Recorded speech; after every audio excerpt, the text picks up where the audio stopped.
नमस्कार, स्वागत आहे तुमचं मंगल किचन तडका या यूट्यूब चॅनलमध्ये। आज मी तुम्हाला घरच्या घरी डेसिकेटेड कोकोनट कसं बनवायचं ते दाखवणार आहे। तेव्हा तुम्ही माझा व्हिडिओ शेवटपर्यंत बघा आणि माझ्या चॅनलवर नवीन असाल तर माझ्या चॅनलला सबस्क्राइब करा, शेजारील बेल आयकॉनवर क्लिक करा, जेणेकरून मी जे व्हिडिओ अपलोड करेल त्याचं नोटिफिकेशन सर्वात अगोदर तुम्हाला पाहायला भेटेल। चला आता आपल्याला डेसिकेटेड कोकोनट कसं बनवायचं ते बघणार आहोत। इथे मी एक नारळ घेतलेला आहे। आता आपल्याला हा नारळ मधोमध फोडायचा आहे।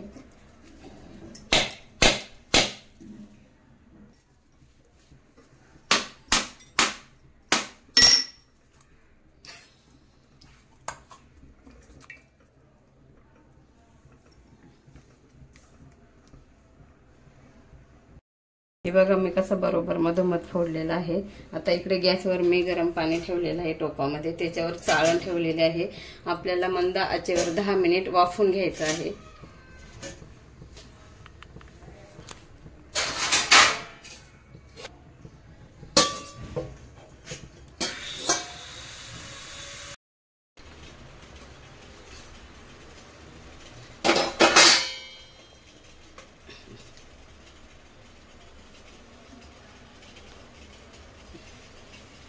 थोडं आपण थंड होऊन देऊया।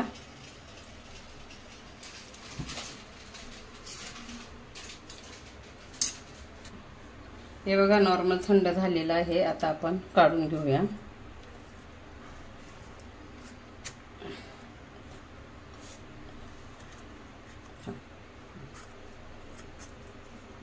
बघा आपल्याला पाठीमागचा भाग काढून घ्यायचा आहे याचा।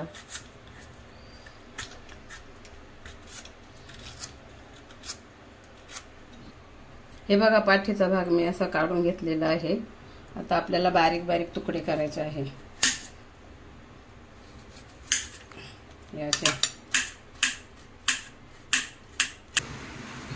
हे बघा मी दोन्ही वाट्यांचे काप करून घेतलेले आहे। आता आपल्याला मिक्सरला जाडसर वाटून घ्यायचं आहे 2 बॅचेस मध्ये। बारीक वाटायचं नाही, नाहीतर पेस्ट होईल।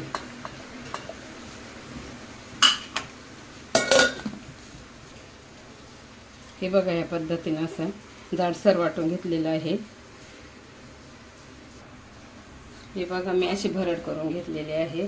आता आपल्याला मंद आचेवरती भाजून घ्यायचं आहे। तर इथे मी गॅसवर पॅन ठेवलेला आहे, थोडासा गरम झालेला आहे।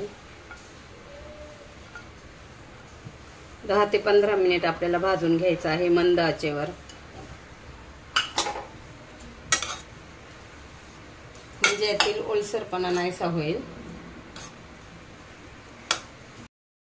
हे बघा मंद आचेवर मी 15 मिनिट खोबरं भाजून घेतलेलं आहे। एकदम मस्त झालेलं आहे बघा, दुकानापेक्षा भारी झालेलं आहे। मी आता काढून घेत आहे। हे बघा डेसिकेटेड कोकोनट घरच्या घरी झालेला आहे। तुम्ही पण बनवून बघा, एकदम साधी सोपी रेसिपी आहे। आणि तुम्हाला माझा व्हिडिओ आवडल्यास माझ्या चॅनलला लाईक करा, शेअर करा, सबस्क्राइब करा। पुन्हा भेटूया आपण पुढच्या नवीन व्हिडिओमध्ये। तोपर्यंत धन्यवाद।